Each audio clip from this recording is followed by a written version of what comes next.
I'm Ashley. Today I'm doing the third princess in my Disney series. So this week is Mulan. If you've seen my other princess videos, you know that I like to skip the sketching stage for my loose figures. I find that I just get much better results going straight in with the watercolor. So for Mulan, I started with her pink sash. I did a very light wash of pink to sketch in the basic shape of the sash. From there, I build out her skirt. And then after getting kind of that skirt shape in, I add some relatively clean water. My water isn't on the cleanest side, but I do add some cleanish water on the side so that I get some natural color bleeds and cauliflowers. And that just creates interest in this loose sketch. It helps just let the watercolor take over and let it do its own thing. So after I do that, I continue on to the next layer of her dress. And then once I kind of get that layer of that shape in, I add some splatters in the teal and the pink colors that I have used in her dress. So this creates movement and then just like an illusion of a background without actually painting in a background. And I decided to keep it consistent across the series. So I do splatters on the left side and then more of that like loose washy bleed look on the right side. So I do find that for doing these loose, sketchy figures, starting at the waist works really well for me. If I start at the waist and then work down for the lower half of the body and then go back and work the torso and then add the head, I get the proportions mostly right. So after kind of getting the skirt in, I add the shoes in a very deep value.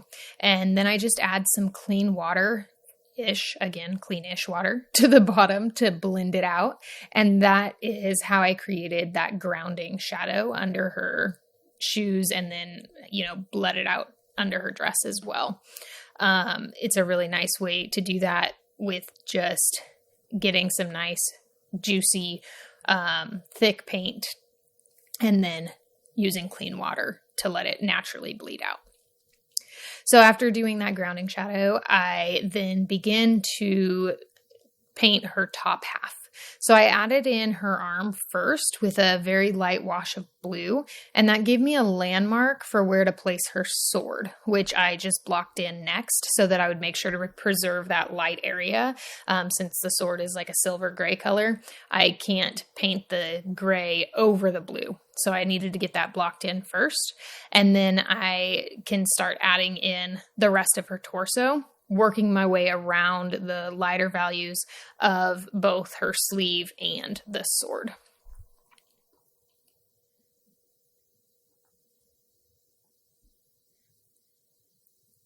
So on this part, I did make sure that that sword was dry before working on her shoulder and arm so that there wasn't any color bleeding into the sword when I got close to it. I was being careful not to go over it, but you want to make sure it's dry so there's no color bleed. So then I mixed up some darker pink to create the trim on both the top of her dress and for the shadows on her sash as well. So from there, I decided that I would then add her hands. So I had to mix up that skin tone. I used cobalt blue, permanent rose, and lemon yellow, I think. To be honest, I can't really recall what yellow I use and what one's in my palette, but I'm pretty sure it's lemon yellow. But the mixing of those three primaries gives a neutral tone that can be tinted cooler, like toward purple blue for shadows, and then warmer towards the yellows and the reds or pinks for highlight areas. So here I am just painting in her hands, but you'll see in a minute that I am not happy with the placement of her right hand. So I just wet that whole area with clean water, scrubbed it very lightly, and then dabbed it with just a kitchen towel. And that basically erased the error. So that's one thing. If you work quickly enough with watercolor, unless it's a highly staining color, you can lift it out and erase it. So after I erased her hand, I added the handle of the sword to make sure that I didn't make the same mistake with the hand placement. And then I had to let that area dry because I did add so much water to lift the hand out. So while letting that dry, I just worked on other areas of the painting. So I was able to add some shadows into the skirt and just, again, work on other areas while that dried. So once it did dry, I went back and repainted where her hand was. And I was much happier with it the second time. So always know, watercolor, it said it's not super forgiving, but if you correct a mistake quickly enough, you can basically erase it. So after I added in her hand, I was able to add in her right sleeve. So I started with just a light wash of that sleeve to get the shape of her arm right. It's a very severe angle while she's holding that sword. So I wanted to make sure to start with a light wash and get that angle right. And then just added deeper values for shadows. And then that really defined the pose. So at first you saw it was basically just a blob of blue. And then I separated where her upper arm and her forearm were with just adding a shadow. And then from there, I complete the shape of the dress and just add in or mix up more skin tones.